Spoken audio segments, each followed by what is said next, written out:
Hello दोस्तों, स्वागत है आपका न्यू टॉपिक जीएस जीके में। मैं हूं खुशबू मिश्रा। दोस्तों, आज का हमारा टॉपिक है बिहार स्पेशल जीके। अगर आप बीपीएससी एग्जाम की तैयारी कर रहे हैं तो यह वीडियो आपके लिए हेल्पफुल साबित होगी। ये वो प्रश्न है जो बीपीएससी ने बार बार डिफरेंट एग्जाम में पूछे हैं। वीडियो को बिना स्किप किए हुए आपको एंड तक देखना है। और चैनल पर अगर आप पहली बार हैं तो चैनल को जरूर सब्सक्राइब कर लें, साथ ही बेल आइकन को भी प्रेस कर लें जिससे वीडियो का नोटिफिकेशन आप तक पहुंच सके। तो आइए दोस्तों, शुरू करते हैं आज की क्लास। पहला प्रश्न है, झारखंड बिहार से कब पृथक हुआ या अलग हुआ? तो यहाँ पर दोस्तों राइट आंसर हो जाएगा ए, 15 नवंबर सन 2000 में झारखंड बिहार से पृथक हुआ। अगला प्रश्न कह रहा है, बिहार और उड़ीसा का विभाजन कब हुआ? तो यहाँ पर दोस्तों राइट आंसर हो जाएगा बी, 1936 में बिहार और उड़ीसा का विभाजन हुआ। अगर दोस्तों हम तारीख की बात करें तो 1 अप्रैल 1936 में बिहार और उड़ीसा का विभाजन हुआ। अगला प्रश्न है, बिहार की राजधानी क्या है? तो यहाँ पर दोस्तों राइट आंसर हो जाएगा ए, बिहार की राजधानी पटना है। अगला प्रश्न कह रहा है, बिहार का अनुमंडल है। तो बिहार का अनुमंडल कितना है? तो यहाँ पर दोस्तों राइट आंसर हो जाएगा बी, बिहार का अनुमंडल 101 है। अगला प्रश्न है, बिहार में विश्वविद्यालयों की संख्या है। तो यहाँ पर दोस्तों राइट आंसर हो जाएगा ए, बिहार में विश्वविद्यालयों की संख्या 20 है। अगर हम बात करें दोस्तों तो राज्य में 4 केंद्रीय विश्वविद्यालय, 8 राष्ट्रीय महत्व के संस्थान हैं, 2 डीम्ड विश्वविद्यालय हैं, 1 बिहार स्वास्थ्य विज्ञान विश्वविद्यालय है और 20 राज्य विश्वविद्यालय हैं, 2 केंद्रीय वित्त पोषित प्रतिष्ठित संस्थान है और 7 निजी विश्वविद्यालय और 1 बिहार इंजीनियरिंग विश्वविद्यालय है। अब आइए दोस्तों जान लेते हैं बिहार में विश्वविद्यालय की सूची। तो पहला है पाटलिपुत्र विश्वविद्यालय जो कि पटना में है। दूसरा है बाबा साहेब भीमराव अंबेडकर बिहार विश्वविद्यालय मुजफ्फरपुर। तीसरा है भूपेंद्र नारायण मंडल विश्वविद्यालय मधेपुरा। चौथा है बिहार योग भारती मानद विश्वविद्यालय। और 5वां है दोस्तों जयप्रकाश विश्वविद्यालय छपरा। छठा है कामेश्वर सिंह दरभंगा संस्कृत विश्वविद्यालय दरभंगा। 7वां है ललित नारायण मिथिला विश्वविद्यालय दरभंगा। 8वां है मगध विश्वविद्यालय गया। अगला है नालंदा मुक्त विश्वविद्यालय नालंदा। पटना विश्वविद्यालय पटना में है। और अगला है राजेंद्र कृषि विश्वविद्यालय जो कि पटना में स्थित है। तिलका मांझी भागलपुर विश्वविद्यालय। और अगला है वीर कुंवर सिंह विश्वविद्यालय आरा में स्थित है। अगला है बिहार कृषि विश्वविद्यालय सबौर भागलपुर। अगला है महात्मा गांधी केंद्रीय विश्वविद्यालय मोतिहारी। 16वां है दक्षिण बिहार केंद्रीय विश्वविद्यालय गया। और अगले की हम बात करें तो नालंदा अंतरराष्ट्रीय विश्वविद्यालय। और 18वें की बात करें हम तो Chanakya national law university Mithapur Patna में है। और अगला है मौलाना अरबी फारसी विश्वविद्यालय पटना। और 20वां है अलीगढ़ मुस्लिम यूनिवर्सिटी कैंपस किशनगंज। तो ये रही दोस्तों बिहार में विश्वविद्यालय की सूची। अगला प्रश्न है, गुप्त वंश के किस शासक को भारत का कहा जाता है? तो यहाँ पर दोस्तों राइट आंसर हो जाएगा ए, समुद्रगुप्त को। गुप्त वंश के समुद्रगुप्त शासक को भारत का नेपोलियन कहा जाता है। अगला प्रश्न है, निम्नलिखित में से गुप्त वंश के किस शासक को विक्रमादित्य भी कहा जाता है? यहाँ पर दोस्तों राइट आंसर हो जाएगा सी, चंद्रगुप्त द्वितीय। चंद्रगुप्त द्वितीय को विक्रमादित्य भी कहा जाता है। अगला प्रश्न है, मौर्य वंश के पश्चात किस वंश का राज्य स्थापित हुआ? तो यहाँ पर दोस्तों राइट आंसर हो जाएगा बी, शुंग वंश स्थापित हुआ मौर्य वंश के पश्चात। अगला प्रश्न है, अशोक के ब्राह्मी अभिलेखों को सर्वप्रथम किसने पढ़ा था? तो यहाँ पर दोस्तों राइट आंसर हो जाएगा बी, प्रिंसेप ने अशोक के ब्राह्मी अभिलेखों को सर्वप्रथम पढ़ा था। अगला प्रश्न है, बिहार राज्य में सबसे बड़ा रेल पुल किस नदी पर बना है? तो यहाँ पर दोस्तों राइट आंसर हो जाएगा डी, सोन नदी पर बना है। अगला प्रश्न है, बिहार के कुल भौगोलिक क्षेत्र का वनाच्छादित प्रतिशत है लगभग। तो यहाँ पर दोस्तों राइट आंसर हो जाएगा बी, लगभग 17% है। अगला प्रश्न है निम्नलिखित में से किस अखबार का प्रकाशन पटना से होता था?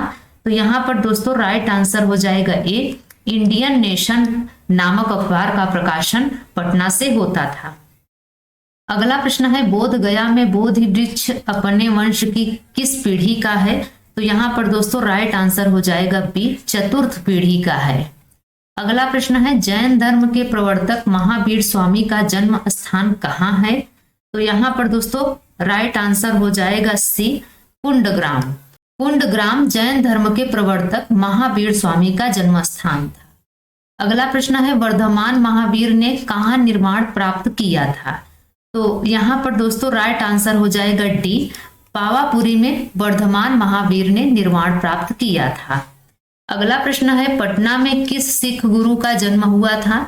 तो यहाँ पर दोस्तों राइट आंसर हो जाएगा बी, गुरु गोविंद सिंह का जन्म हुआ था। अगला प्रश्न है विष्णुपद मंदिर कहाँ स्थित है?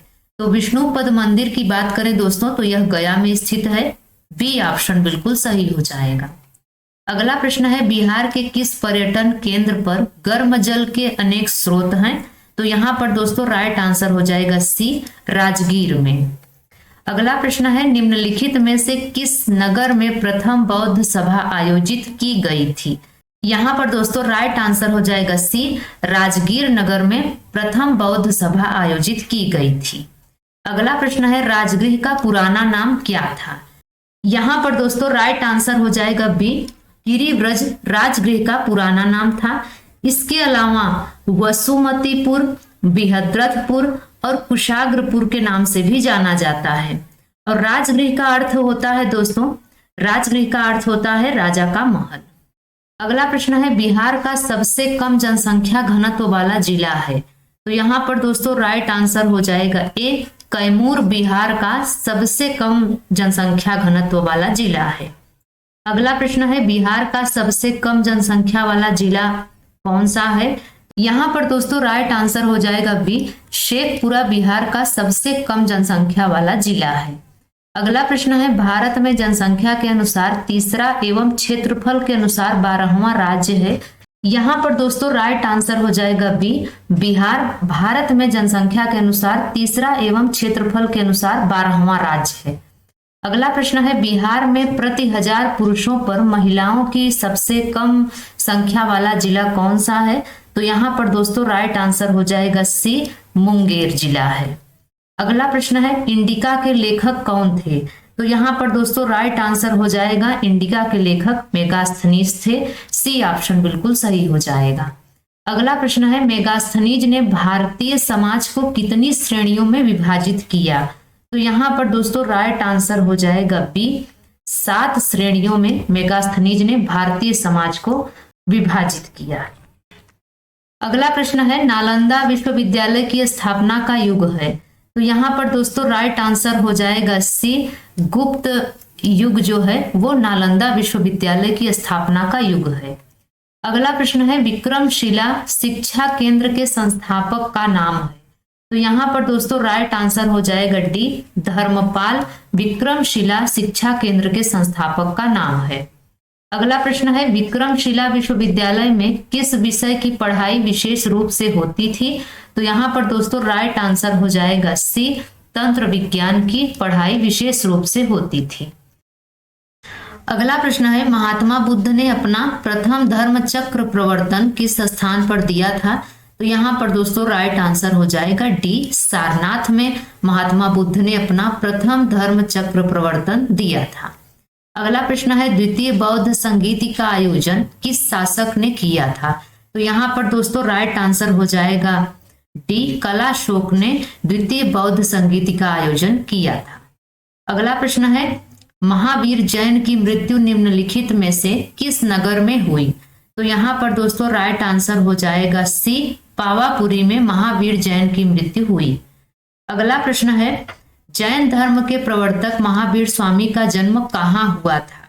तो यहाँ पर दोस्तों राइट आंसर हो जाएगा डी, कुंडग्राम में जैन धर्म के प्रवर्तक महावीर स्वामी का जन्म हुआ था। अगला प्रश्न कह रहा है बिहार में किसको बिहार शरीफ कहते हैं? तो यहाँ पर दोस्तों राइट आंसर हो जाएगा सी, उदंतपुरी को बिहार में बिहार शरीफ कहते हैं।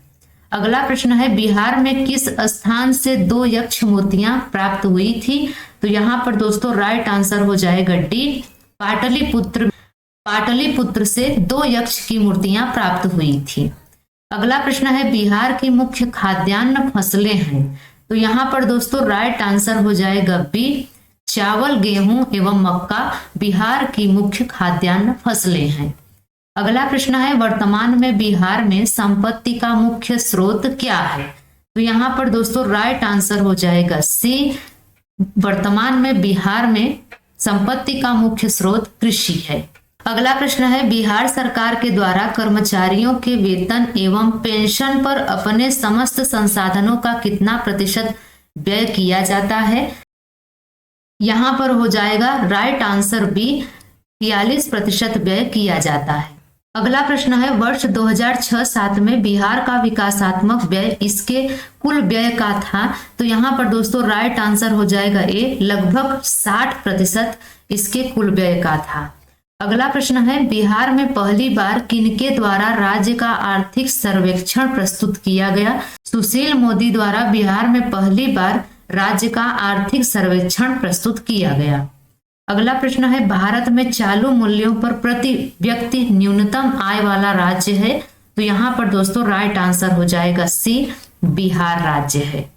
अगला प्रश्न है नरेगा योजना का खर्च और राज्य के बीच किस अनुपात में वहन किया जाता है? तो यहाँ पर दोस्तों राइट आंसर हो जाएगा ए, 90:10 में वहन किया जाता है। अगला प्रश्न है उत्तर बिहार किसके लिए प्रसिद्ध है? यहाँ पर दोस्तों राइट आंसर हो जाएगा सी, पाढ़ उत्तर बिहार के लिए प्रसिद्ध है। अगला प्रश्न है बिहार का उच्च न्यायालय है?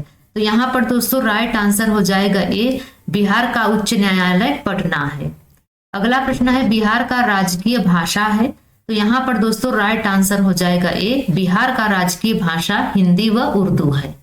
अगला प्रश्न है बिहार का राजकीय वृक्ष है? यहाँ पर दोस्तों राइट आंसर हो जाएगा बी, पीपल बिहार का राजकीय वृक्ष है। अगला प्रश्न है बिहार का राजकीय पुष्प है? तो यहाँ पर दोस्तों राइट आंसर हो जाएगा बी, गेंदा बिहार का राजकीय पुष्प है। अगला प्रश्न है बिहार का राजकीय पशु है? तो यहाँ पर दोस्तों राइट आंसर हो जाएगा बी, बैल बिहार का राजकीय पशु है। इसे दोस्तों भारतीय वाइसन भी कहा जाता है, ये आपको ध्यान में रखना है। अगला प्रश्न है बिहार का राजकीय पक्षी है? तो बिहार का राजकीय पक्षी गौरैया है, डी ऑप्शन बिल्कुल सही हो जाएगा। अगला प्रश्न है बिहार का प्रमंडल है? तो यहाँ पर दोस्तों आपका राइट आंसर हो जाएगा सी, 9 प्रमंडल है बिहार का। अगला प्रश्न है बिहार का जिला है? तो यहाँ पर दोस्तों राइट आंसर हो जाएगा डी, बिहार का 38 जिला है। अगला प्रश्न है निम्न में से कौन सा महाजनपद वर्तमान बिहार के क्षेत्र में स्थित नहीं था? तो यहाँ पर दोस्तों राइट आंसर हो जाएगा सी, वत्स महाजनपद वर्तमान बिहार के क्षेत्र में स्थित नहीं था। अगला प्रश्न है बिहार के किन क्षेत्रों में अंग महाजनपद स्थित था? राइट आंसर हो जाएगा यहाँ पर दोस्तों सी, भागलपुर एवं मुंगेर। बिहार के भागलपुर एवं मुंगेर क्षेत्र में अंग महाजनपद स्थित था। अगला प्रश्न है अंग महाजनपद की राजधानी थी? तो यहाँ पर दोस्तों राइट आंसर हो जाएगा डी, चंपा अंग महाजनपद की राजधानी थी। अगला प्रश्न है बिहार के पटना तथा गया का जिला किस महाजनपद में सम्मिलित था? तो यहाँ पर दोस्तों राइट आंसर हो जाएगा बी, मगध में सम्मिलित था। अगला प्रश्न है मगध तथा अंग महाजनपद को कौन सी नदी पृथक करती थी? तो यहाँ पर दोस्तों राइट आंसर हो जाएगा सी, चंपा नदी मगध तथा अंग महाजनपद को पृथक करती थी। अगला प्रश्न है बिहार में स्थित कौन सा महाजनपद 8 राज्यों का एक संघ था? यहाँ पर दोस्तों राइट आंसर हो जाएगा बी, बिहार में वज्जी स्थित महाजनपद 8 राज्यों का एक संघ था। अगला प्रश्न है वज्जी संघ में कौन सा राज्य सम्मिलित नहीं थी? तो यहाँ पर दोस्तों राइट आंसर हो जाएगा डी, वज्जी संघ में चेद राज्य सम्मिलित नहीं थी। अगला प्रश्न है ईसा पूर्व 6ठी सदी में विश्व की प्रथम गणतंत्रात्मक व्यवस्था थी? तो यहाँ पर दोस्तों राइट आंसर हो जाएगा वैशाली। अगला प्रश्न है मगध की प्रथम राजधानी कौन सी थी? तो यहाँ पर दोस्तों राजधानी की बात करें तो यहाँ पर राइट आंसर हो जाएगा सी, गिरिव्रज, जिसे राजगृह के नाम से भी जाना जाता है, मगध की प्रथम राजधानी थी। अगला प्रश्न है, प्राचीन भारत के 16 महाजनपदों में एक था। तो यहाँ पर दोस्तों राइट आंसर हो जाएगा डी, अंग प्राचीन भारत के 16 महाजनपदों में एक था। अगला प्रश्न है, विश्व का पहला गणतंत्र वैशाली में किसके द्वारा स्थापित किया गया था? तो यहाँ पर दोस्तों राइट आंसर हो जाएगा डी, लिच्छवी द्वारा स्थापित किया गया था। अगला प्रश्न है, गौतम बुद्ध को ज्ञान प्राप्त हुआ था। तो गौतम बुद्ध को कहाँ ज्ञान प्राप्त हुआ था? तो यहाँ पर दोस्तों राइट आंसर हो जाएगा ए, गौतम बुद्ध को बोध गया में ज्ञान प्राप्त हुआ था। अगला प्रश्न है, गौतम बुद्ध को किस नदी के किनारे ज्ञान की प्राप्ति हुई थी? तो यहाँ पर दोस्तों राइट आंसर हो जाएगा बी, निरंजना नदी के किनारे ज्ञान प्राप्त हुई थी। और एक चीज और याद रखिए दोस्तों, निरंजना को फाल्गु नाम से भी जाना जाता है। अगला प्रश्न है, पाटलिपुत्र नगर की स्थापना किस शासक ने की थी? तो यहाँ पर दोस्तों राइट आंसर हो जाएगा बी, उदयन ने पाटलिपुत्र नगर की स्थापना की थी। अगला प्रश्न है, किस राजा ने पाटलिपुत्र को सर्वप्रथम मगध की राजधानी बनाया? यहाँ पर दोस्तों राइट आंसर हो जाएगा ए, उदयन ने पाटलिपुत्र को सर्वप्रथम मगध की राजधानी बनाया। अगला प्रश्न है, चंद्रगुप्त प्रथम का राज्याभिषेक कहाँ हुआ था? तो यहाँ पर दोस्तों राइट आंसर हो जाएगा डी, पाटलिपुत्र में चंद्रगुप्त प्रथम का राज्याभिषेक हुआ था। अगला प्रश्न है, चंद्रगुप्त के पाटलिपुत्र में राज्याभिषेक और गुप्त वंश की स्थापना का वर्ष था? यहाँ पर दोस्तों राइट आंसर हो जाएगा बी, 320 ईस्वी। तो यहाँ पर दोस्तों मैंने इंपॉर्टेंट क्वेश्चनों को करा दिया है। मुझे उम्मीद है यह वीडियो आपको जरूर पसंद आई होगी, आपके लिए हेल्पफुल भी रही होगी। अगर यह दोस्तों वीडियो आपको पसंद आई हो, हेल्पफुल रही हो, तो प्लीज एक लाइक और शेयर जरूर करें। तो मिलते हैं किसी और वीडियो में, तब तक के लिए बाय एंड टेक केयर।